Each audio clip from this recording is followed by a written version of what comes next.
Hello, Chelsea fans, and welcome back to the Premier Chelsea. Rahul, it's back to the original two again. It feels good. How are you doing, my friend?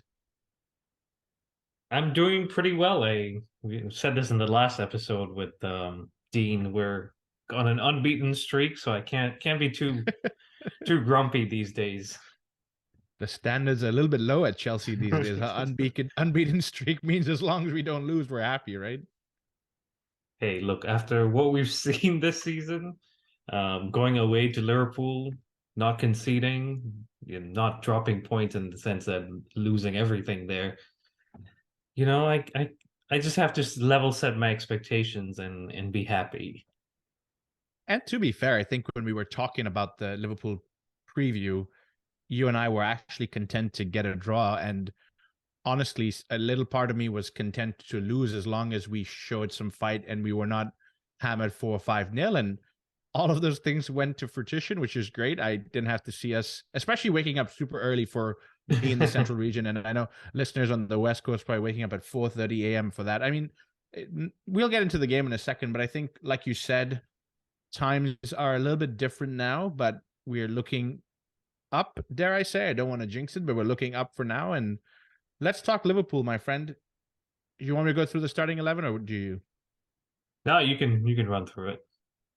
So Graham Potter is playing a hybrid back four, back three. It depends on how you look at it. I'm going to stick with a back four just for discussion purposes.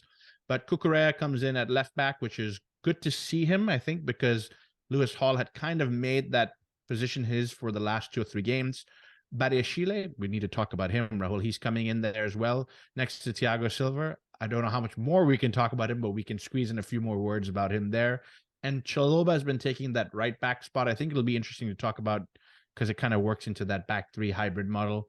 A midfield two of Jorginho and Lewis Hall getting into that pivot, which is interesting. Good to see him there. It's his favorite or natural position, so he says. Three with Mount, Gallagher, and Hakim Ziyech. Again, I want to talk about that as we go through because it's very, very fluid. And then Kai Havertz leading the line. So, Rahul, let's start with the back line of Cucurella, Badiashile, Silva, and Chalobah. I called it a four. It can be seen as a three when they kind of tweak things around. What did you make of the selection? I thought it was pretty standard in terms of who was available, who had been in decent form, I guess, with Chalobah and Badiashile making his debut the other week against Crystal Palace and deserved to be in the starting 11 in this game. The concern is always, putting someone that young or that new to the league in this lineup against the Liverpool side, but Liverpool themselves had their issues. So I think all in all, it was the back four, back three, however you want to see it, was what you'd expect at this point, given, we're missing quite a few key players in that area.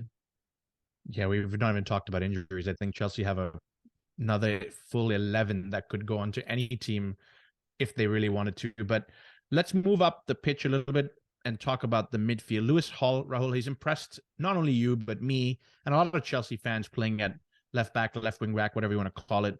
We do know his natural position is more inclined to be in the middle of the park. Were you surprised that Graham Potter put him in the pivot? I think that's a pivotal role. Excuse my pun over there, but it's something where there's a lot of exposure, a lot of attacking talent coming towards you. Wasn't his greatest match in a Chelsea shirt, I must say, but I think I'm proud of the man for doing what he needed to do and kind of put in a shift there. Yeah, and that's what he does, right? He's a young guy. He's trying to prove to the manager that he can be part of this 11, and no matter where you put him, he's going to do his best. And I think we've said it for a while now. The younger guys are inclined to do better in this kind of a run where they want to give it their all, and that's like you said at the top of the show. That's what we want to see, regardless of the result. We want to see some fight. And guys like Lewis Hall and Badiashile and Gallagher uh, want to do that because they want to earn the spot. But I'm almost wondering if he was in the pivot or he was more on the left hand side supporting and helping out, and Gallagher kind of dropping down deeper. But either way, I think Hall deserved to be in that 11 because we were thinking it would be either him or Cucurella. So good to see that they can both make it into the lineup. And honestly, I thought having him ahead of Cucurella or in and around, kind of helping out on that left side, benefited Cucurella, because I want to say that was one of his better games we've seen in the last few months, or even since his debut. So uh, again, not getting carried away, but every little bit helps. And Lewis Hall putting in a good performance or helping out the team in a position that he hasn't been doing it, playing in, I'll take it. Yeah, and I want to kind of pick up a few keywords you said there, which is Lewis Hall deserves to be in the team, and he's helping Cucurella out a little bit. I think it's important to talk about maybe the team as a whole, Rahul. I don't think it was just a better performance from Cucurella, which it was. Don't get me wrong, and there were no fireworks by any means. I didn't think this was Chelsea's Champions League winning nights or winning the Premier League, but it was a step in the right direction overall. I know a lot of Chelsea fans call it a snooze fest. It was boring. It wasn't the best Premier League match out there, but these are two teams that are struggling, and Liverpool at its finest, you think would be a super duper challenge, but they're kind of going through it right now. But for us, I think it's just keeping the pace, making sure we don't concede goals. And that's important. So you commend Cucurella for having a good performance. I absolutely agree. But I think the team as a whole was taking that baby step in the right direction of let's not just roll over and let Liverpool go through, because they did have a few good chances in the fact of Cody Gapco. We put a little joke out there that Salah is still in Cucurella's pocket the whole night. So we know little things like that. We're working towards it. We're praising the team overall. Hakim Ziyech was fantastic again. Rahul, I want to talk about Mason Mount. Mason Mount has been one of the best, if not Chelsea's best player for the last couple of seasons. Arguably, you can talk about Thiago Silva, of course, in the same sentence, but it's just not kicked off for him this season. Chelsea fans have, not all of them, but a good amount of them have turned on him very, very aggressively. I have some opinions here, but I want to turn it over to you to talk about Mason Mount and not only his Liverpool performance, but his performance thus far in the season.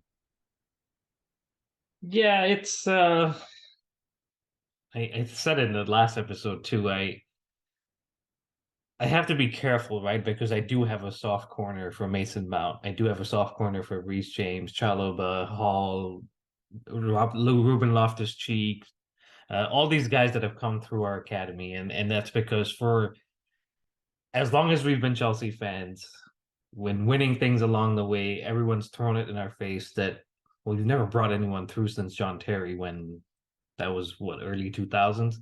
And all of a sudden we have this influx of talent all at one time, which is an interesting way, but all at one time, right?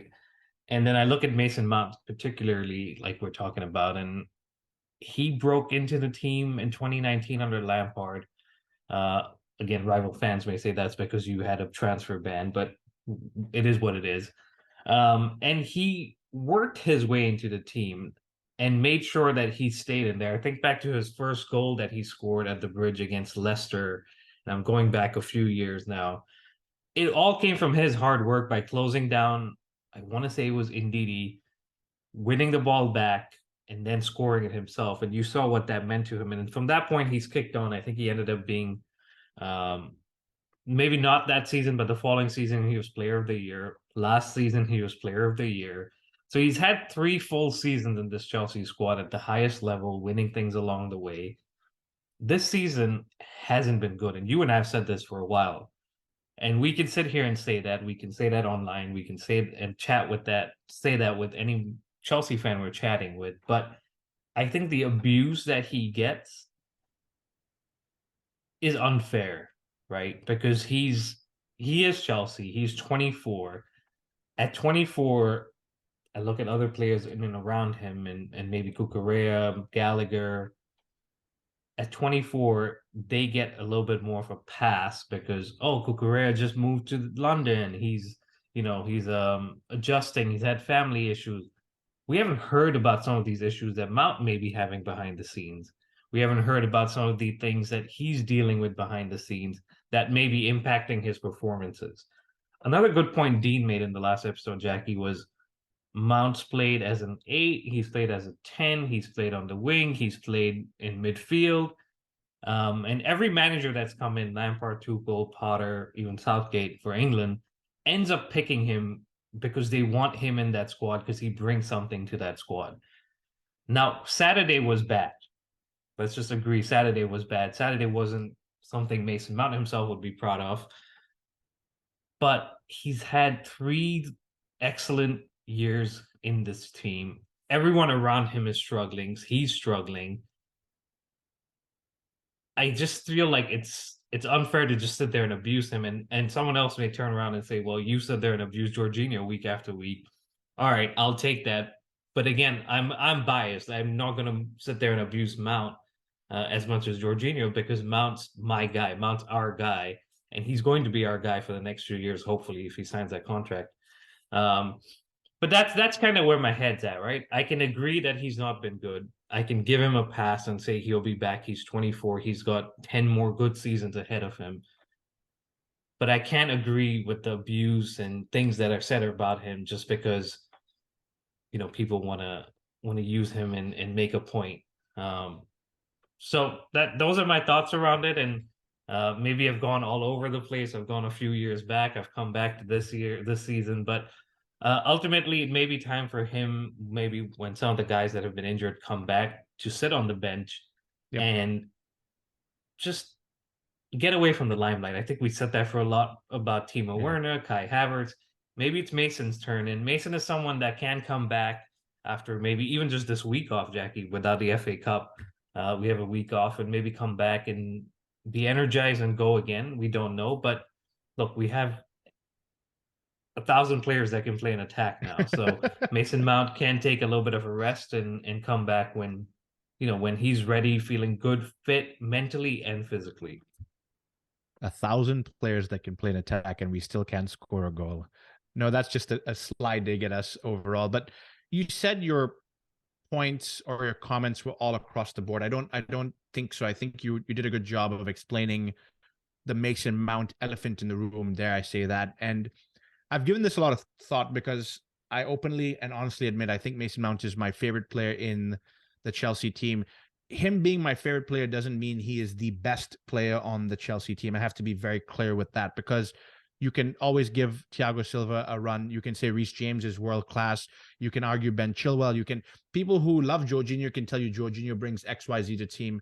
It doesn't matter. At the end of the day, he's my favorite player for several reasons, Rahul. And it goes beyond things on the football pitch.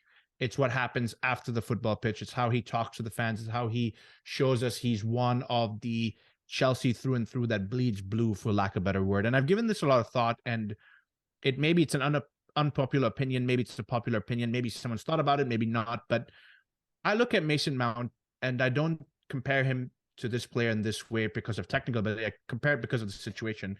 It reminds me of Oscar.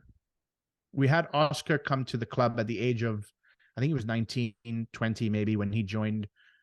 Very, very young, but full of potential, full of quality. He got into the squad maybe because we were lacking in that final third. At that time, we had Hazard playing the left, I think Mata playing down the middle, and we had to find some quality through the side, and Oscar found a way to make it into squad. I think the first 2 or 3 seasons, Oscar was, without a doubt, going to be in that team. You could close your eyes and of the first 11, of course, Hazard was going to be there, Oscar was going to be there, but you knew he was going to play every single game. And then he played for the under-20s at Brazil, and then he played for the World Cup, and then he went and played for the South American tournament. And at some point, someone did the math and said Oscar was playing 70 to 80 games a season for 3 years in a row. And it's a point I've made because I bring it back to Mason Mount, who has been Chelsea's guy, I think you said, for 4 managers now, for 4 years in a row. Lampard, Tuchel, Potter, even the England managers picked him for the most part up until this World Cup. But he's been there all the time, and the style of play he has is so aggressive, where he's pressing from the front, coming back to make tackles, getting involved, running for corners. He's all over the place. Now, at the age of 24, do I think he's physically tired? No, I don't think he's physically tired, but I think mentally at this point, he's been used in every position on the pitch. He has played so much football for 3 or 4 years that you kind of run out of ideas, for a lack of better word. It's like you look up and said, I've played that pass, I've played that cross, I've played that touch, I've done this flick, I've scored that goal. I don't know. And it's not that he doesn't know how to do it, right? And that's not me knowing what's going on in his mind. It's just like, I've done all of this. And so my only thing at this point is take him off the pitch, give him a few games rest, whether that's 3, 4, 5. It doesn't matter. You have to manage him well and say, you're not your best.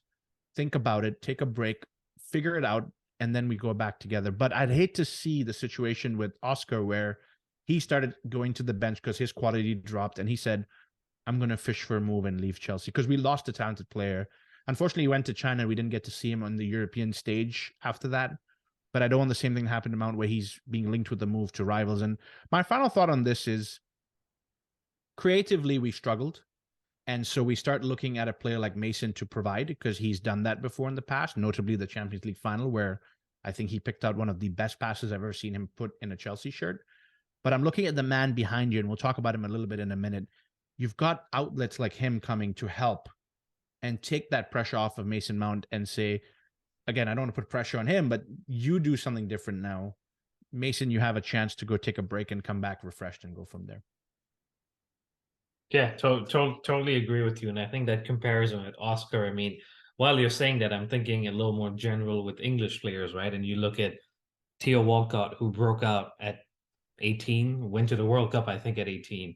You look at Wayne Rooney, and he had a tremendous career, but I think once he hit 30, things started to change. And I wonder if it's a bigger problem or a bigger issue in English football, with, especially with English talent, where as soon as you realize a player is talented or has got it from the age of 17, 18, suddenly they're in the first team and they're in these big games and big situations. That at that age, Jackie, like you were saying with Oscar, but even with Mason or Reese, at that age, you either have to have a very strong mentality or you have to have a system like Phil Foden does with Man City, Yep. where it's all about the system and he just fits in and does his job. And sometimes he sits on the bench for 2 3 games. Yep. We don't have that luxury with Mason Mount yet because he plays every single game. And yeah, people may be like, well, why does he play every single game? He's not performing. But clearly the manager sees something to put him in there. And again, maybe 1,000 attackers will change that. But I do think it's a bigger issue in terms of how much clubs are desperate for local talent, homegrown Yeah. talent. And then when they find them, they just kind of run them into the ground, for lack of a better expression. And I hope, like we were saying, it doesn't happen to Mason, it doesn't happen to Reese and some of the other guys. But um, Mason, if you're listening, we love you. I mean, we're your biggest supporters, and we want you to come back even stronger this season, next season, and hopefully, Jackie, all the drama around our squad and club kind of goes away too, because that impacts players too. And so once there's some settled structure, patterns of play that Potter can bring to the squad, Mason just signed that contract and stay.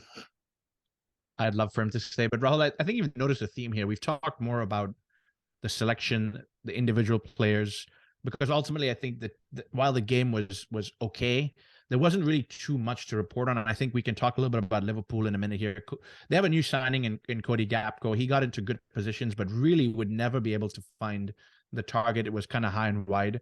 Mohamed Salah, Rahul, he's been how I talk about Mason Mount maybe being Chelsea's player of the year. Mohamed Salah has been Liverpool's player of the year for the last 5, 6 seasons, without a doubt. It's not kicking off for him either. We make the joke he was in Cucurella's pocket, but he's not looking the same. I don't know if that's an age thing at this point or Premier League players have figured him out. I think it's similar to the Mason Mount situation. If the team's not clicking, you've got to figure it out. Do you think selling Sadio Mane was probably a bigger issue? Similar to the Mason Mount thing, where you had a second creative outlet or a second person scoring those goals to kind of take the pressure. Salah's kind of trying to carry Liverpool in his back. Sometimes it's not working out. Absolutely, 100%. And I think last season there was talk of Salah may leave, he may not renew his contract. And people were like, at that point, you couldn't even imagine Salah leaving because he was so important to that squad that you almost ignored how important Mane was. Fair enough. And Yeah. then Mane leaves, and you see the impact he had on that front three, but also Liverpool play with their fullbacks. And so when Robertson bombs forward, and Mane has the ball, he knows Robertson's going to make that run. All of a sudden, now you're playing, and I'm not trying to be disrespectful to Harvey Elliott, who ended up playing this game, but he's not Sadio Mane, and anyone that comes into that squad is going to take some time to develop that relationship. So I definitely think that impacts a lot of how Salah ends up performing. And again, I think he's just having an off season, like we saw Aiden Hazard had for us a while ago when we were sitting in 10th. So it's rare that you get the consistency that we've seen with Ronaldo and Messi just year after year, just going at it. Um, Salah is having an off year, but he's still what, 30, 31? Yeah. So I definitely feel next season he'll be back and he'll have a point to prove because he has been one of the best players in the league, if not the best player. Yeah, and honestly, from the Liverpool perspective, I hate to admit this, they've got some injury problems themselves, notably in midfield. But without Van Dijk at the back, they always look like a different team, Rahul. And I think that's something we've noticed. They didn't play with Alexander Arnold, who's your favorite right back to compare to Reece. But ultimately, I think it's one of those games where I think maybe both teams gave each other a little bit of respect, or both teams were playing to make sure that they were tight defensively and not concede. Overall, I think an okay match. But let's talk about a moment of brilliance, maybe a spark, maybe a light at the end of the tunnel. And I see you kind of leaning over for those on online watching on YouTube, somebody breathing ice cold in his veins. Let's talk about Mudryk. Rahul, give us a little background about how this all came to be. I think we signed him not even a week ago. 3-4 days later, he's on the pitch. And I tell you, for a 6:30 kickoff, that's the first time I got off the couch. It's exactly what you said. It was a moment to wake up the crowd and the moment to, I think we spoke about it when we were doing the build up. Do we start him? Does he come off the bench? And I did feel bringing him off the bench would be the right idea because defenders are a little bit tired, and at that point I hadn't seen the pace. I just heard of it. I hadn't seen the skill. I just heard of it. So I was hopeful that he would come on, and he does. I think around the hour mark or something like that. And immediately there's a excitement, there's some buzz. Um, you could see Liverpool kind of and Milner particularly looking around and being like, is someone going to come back and help me out here? Ultimately, he takes a yellow card and gets subbed off. But it's I don't want to do this just yet, but I think I have to.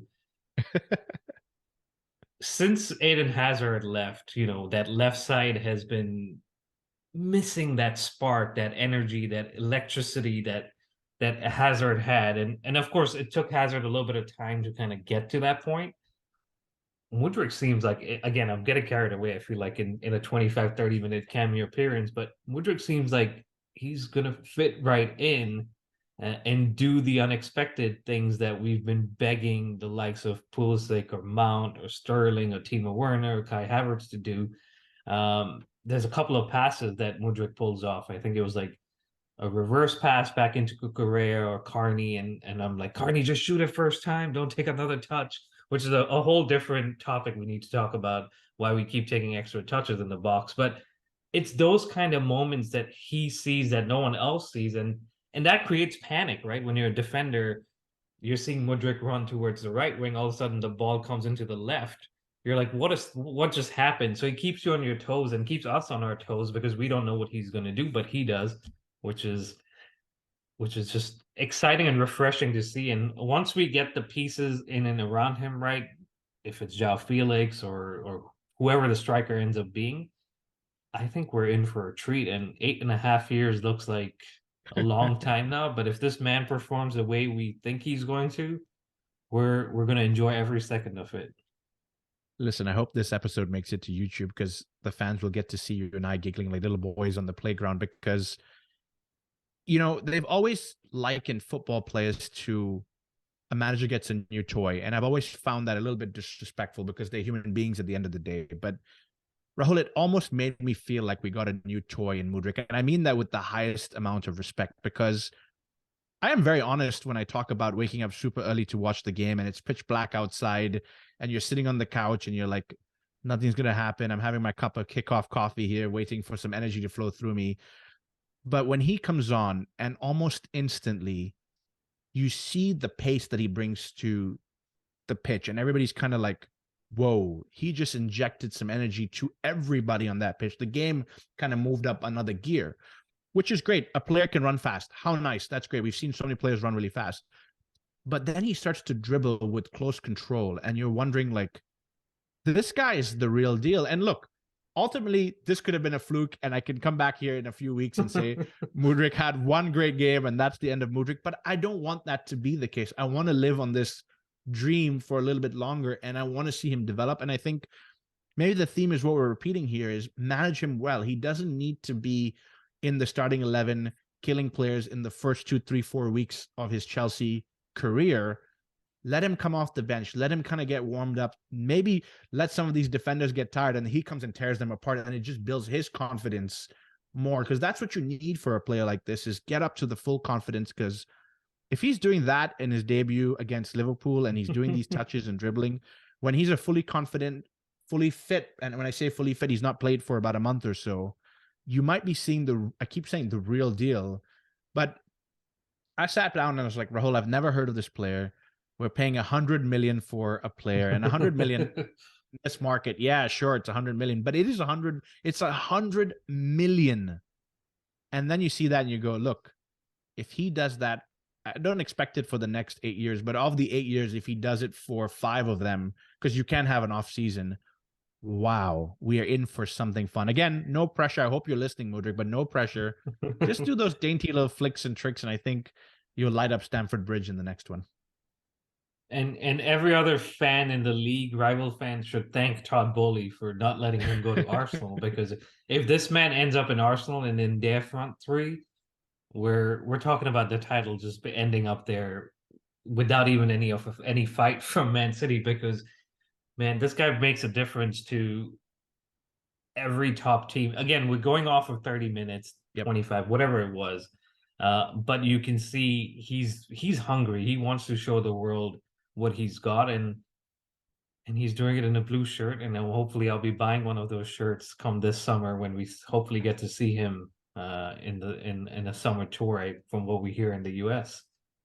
My parting thoughts on him, Rahul, is the tattoo, the neck tattoo, the famous neck tattoo. It's talent ain't enough. And ultimately he's telling you something which I think is really important, and maybe a theme of Chelsea football players of late. We have a lot of talented players. I don't care what anybody says and they argue this or that. We do have a lot of talented players, but talent isn't always enough. You need to make that extra run. You need to make that extra pass. You need to stay on the pitch a little longer, do those free kick trainings and that penalty trainings and everything that you need to take that talent that you're born with and take it to the next level. We've heard the success stories of the Ronaldos, the Lampards, the Drogbas that stayed extra and did the hard work, and it took it to the next level. So I'll leave it with that, parting thoughts. But before we wrap up the Liverpool segment, parting thoughts on the match overall, or any key moments you want to talk about? I mean, there was a Kai Havertz disallowed goal. So we did score, but didn't count. On a different day, maybe it counts and it's a different story. But look, I can't be too picky. We were on a bad run of form until that Crystal Palace game. We won that game, which is what we needed to come into this game. And there's two sides to it. Obviously, we walk away with the draw and we can be satisfied. On the other side, we faced a poor Liverpool side. You said Van Dijk wasn't there. They played a couple of youngsters, and Milner played at right back. So on a different side, we should have won this game with the talent that we had on the squad and from the bench. But we're not at that stage yet. We're very early into this revolution that we're facing in the sense that players, managers, and as a club. So we got to be satisfied with what we got. And it was ultimately a mid-table clash, like we've said, and it turned out to be exactly that.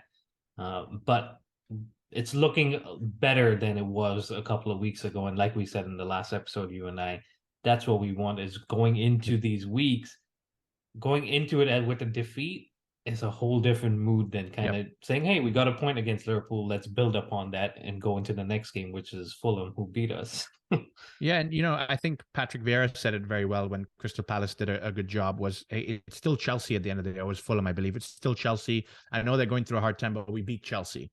And so ultimately, I look at it this way: is this Liverpool squad has been fantastic for a few years. And so Yes, acknowledge that they're not their strongest. Yes, acknowledge that we could have played better, but we still held against the Liverpool team and we move forward.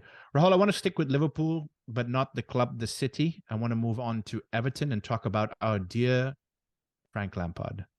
It's almost a year, I think, to the time that, or 2 years since he's been let go from Chelsea, and it almost repeats at the same time period for him at Everton.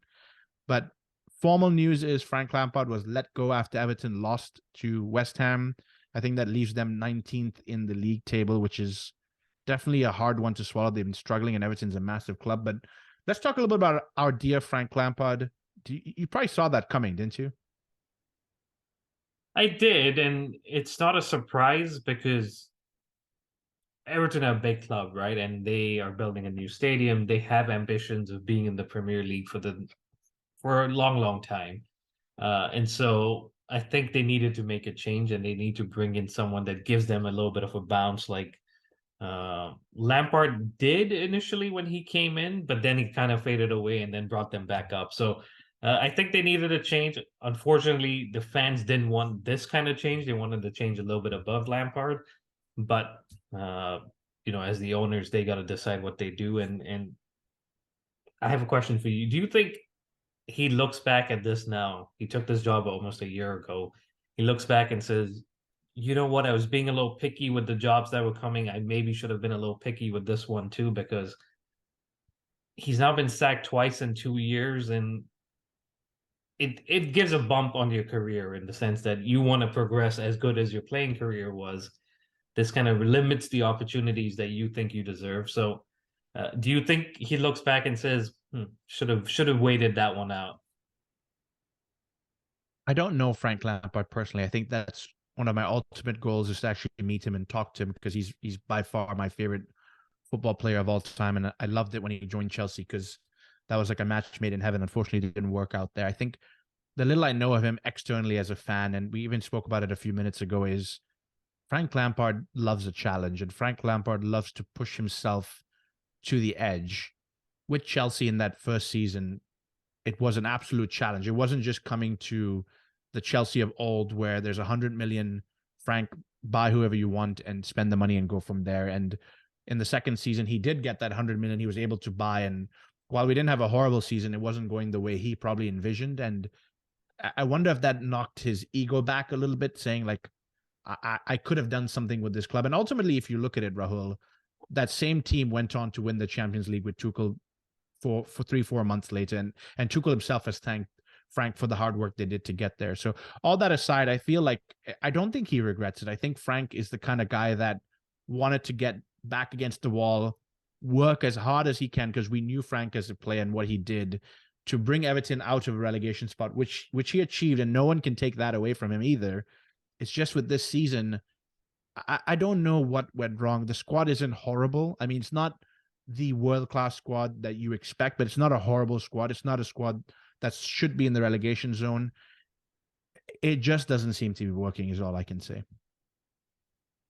Yeah, it's unfortunate because, like I said, I think he would want the same kind of career as a manager that he had as a player and hit the heights Yeah. that he did as a player. But maybe it's just time to reset, take a step back, and go into a team that will allow you some time and of course maybe not the money, but some time to build what you want to build, and then you can kind of work back and come back up because we've seen so many managers in the Premier League get fired and they come right back in the sense another club hires them. So we wish him the best. Hopefully it's not a year before we see him again, but whatever he decides, we'll always be supporting and wishing him the best.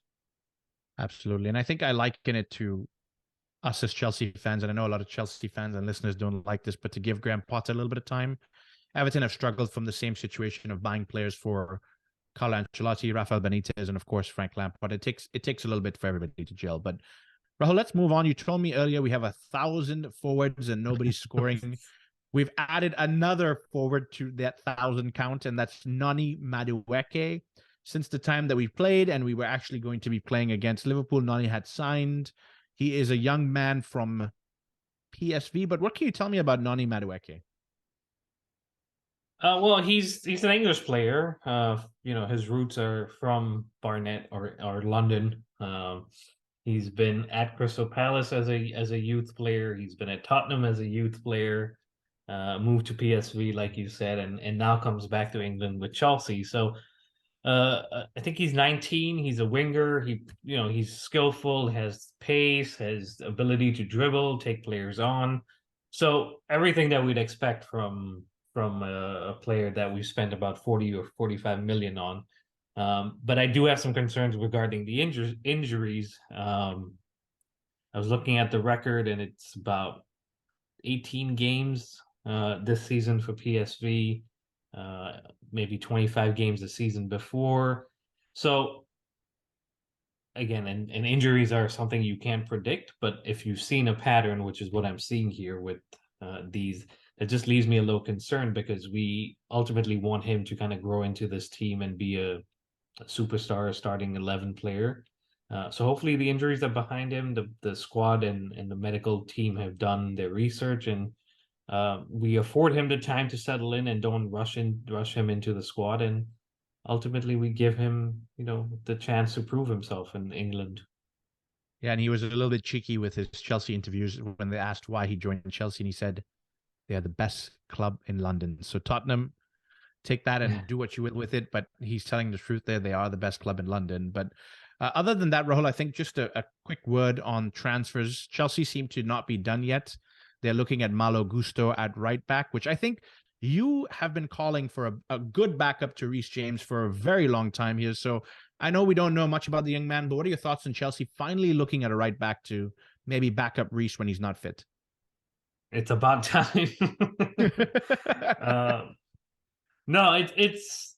I'm glad to hear that we are, and I think he's 19. So again, another young player we're gonna bring in, and um, my only concern there is how do you sell someone to be a backup player to a person that we know in Reece James when fit is going to be starting and is going to be first choice. So um, that's the only thing. But hey, he may look at it as an opportunity to say, let me test myself against one of the best in the world. And when the opportunity arises, I'll step in and do a job and show Chelsea fans and fans around the world that I can be part of the squad.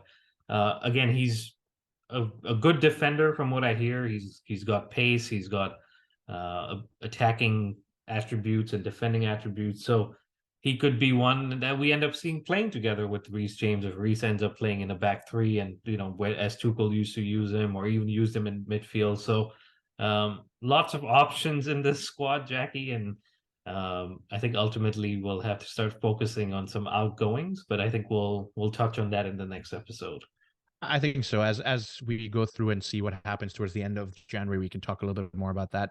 And Rahul, I think in a normal season, Chelsea's competing in 4 competitions, and so regardless of who you are as a football player, I think you notice that Reece is maybe not got the best record with fitness, and so hopefully they give him a little more rotation and save him for those key games, almost like we were doing with N'Golo Kante last year. But that's it on the transfer sagas. I know there's a little more linkage coming back with Enzo Fernandez, but not too much to talk about just yet. Let's talk about the other team in London who are running away with things, Rahul, and something we don't like to talk about, but it needs to be done. Arsenal versus Man United. And look, if you're talking about two teams in form, those are the two teams in form. And so expecting maybe a clash of the old school Titans back, you're taking me back to 2000s, early 2000s, where those were getting a little bit heated, a little bit aggressive, maybe Roy Keane, Vieira's era where things were happening in the tunnel. But overall, a good game. But you have some thoughts on Man United. So it ends up being 3-2, Arsenal winning the game in, I think, the last kick of the game. But tell me a little bit about the game overall and your thoughts on Man United, because I think it's worth having a discussion. I thought it was a great advert for the Premier League, a 3-2 win, like you mentioned right at the end. Both teams, for the most part, going at it, taking their opportunities. But I just felt, I mean, everything that's been said about Manchester United, and I'm not disagreeing with that. They have been very good. They've recovered very well from the few setbacks they had early this season, and you got to give Ten Hag credit for it. But it just seemed like they had no. I mean, I think they wanted to counterattack, but even then, they just didn't seem to have a plan. Rashford gets his goal and he's in tremendous form. But apart from that, I mean, Anthony on the other side, not impressed with him. He has the skills, but he has the skills just to show them, not to do anything with them. Bruno Fernandes was okay. I just felt like even though they got 2 goals, it's weird for me to say this, but they got 2 goals, but it just didn't seem like they had any like patterns or any plan in their attack versus Arsenal. And I get it, right? Arsenal are 3 years into Arteta's manager, overseeing them as a manager. Ten Hag's just come in. So Arsenal just looked a little bit more consistent. They knew how they wanted to attack. They knew what they wanted to do.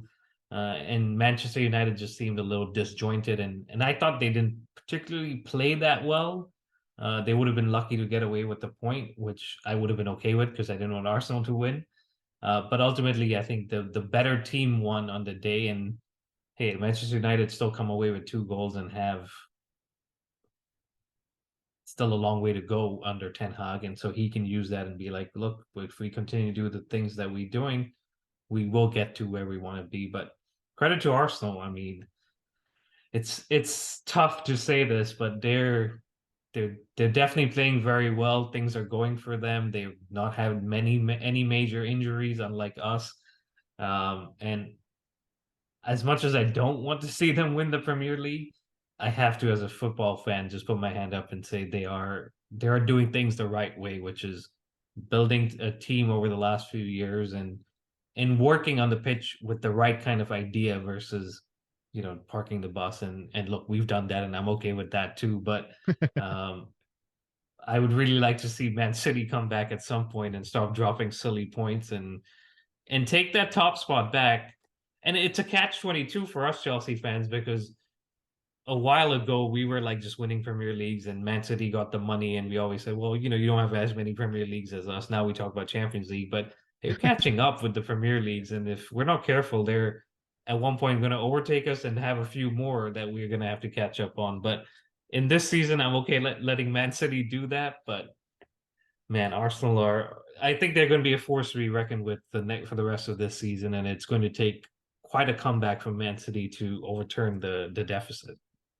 One thing that stands out to me, Rahul, is you said they don't have a major injury, but they bought Gabriel Jesus in, who was supposed to be the guy banging in the goals, leading the line. And he is a major injury and he is a major loss. But it's wonderful to see someone like Eddie Nketiah. I think he's 23, maybe 24 now, who's been at the club a long time. And you almost wondered with Jesus coming in if he would be going out or maybe forced out. But he seemed to have stepped up and covered Jesus while he's out. He's getting the goals, he's getting the winners, he's performing like he needs to. And so overall, that team has been fantastic. And with Man United, it's almost, I never believed how much difference one player can make to a team. And you can look back at the Chelsea team and when Mourinho brought in a couple of guys, that was Costa and Fabregas, and that team went to the next level. Or you look at when Conte came in and he brought N'Golo Kante, or even today when N'Golo Kante comes back, it comes to the next level.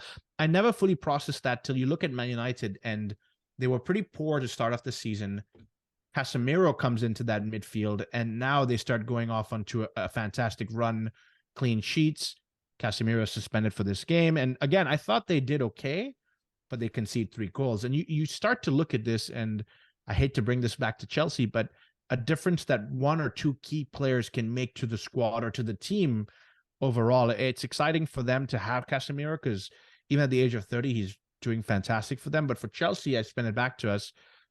We're maybe missing 1 or 2 pieces to this puzzle to spin it off, and we can go on a good run and maybe climb the table. But before we go, Rahul, I'll pass it back to you to take us home. But Erling Haaland is another one that I wanted to talk about to wrap up the segment. I hate talking about the other teams in such positive lights, but my goodness, I think he's going to be a force to be reckoned with. I was sitting down minding my own business and I get a text from you saying another hat trick. And I'm wondering, because I don't follow some of these teams sometimes because it's depressing to see them banging goals and Chelsea are struggling. But another hat trick, I'm like, who? And it's like Erling. And it's like 4th hat trick halfway through the season. I think he has something like 25 goals at this point, which is absolutely ridiculous. And they're still only second.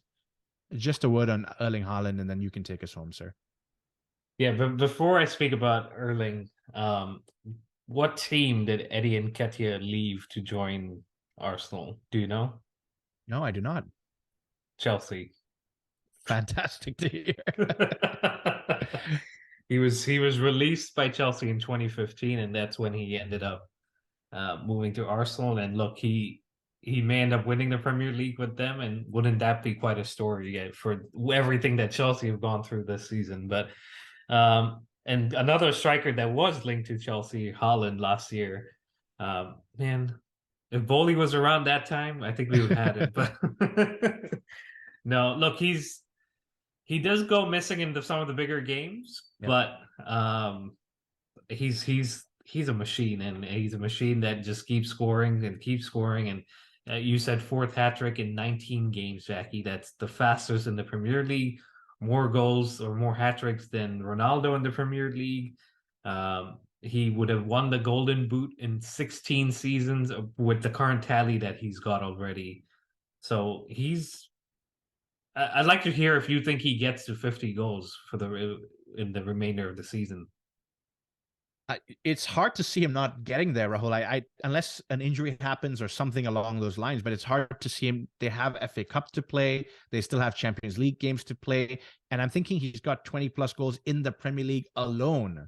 So it's hard to see him not get there, which would be incredible. And you made a really good point earlier, a fantastic advert for the Premier League. We've always known it's the best leagues and attracts the best talent, but you're probably looking at the next wave of fantastic football players, maybe after the Ronaldo and Messi era with him and maybe Mbappe. But my goodness, it's fantastic. And it's fantastic to have him in my fantasy league as well.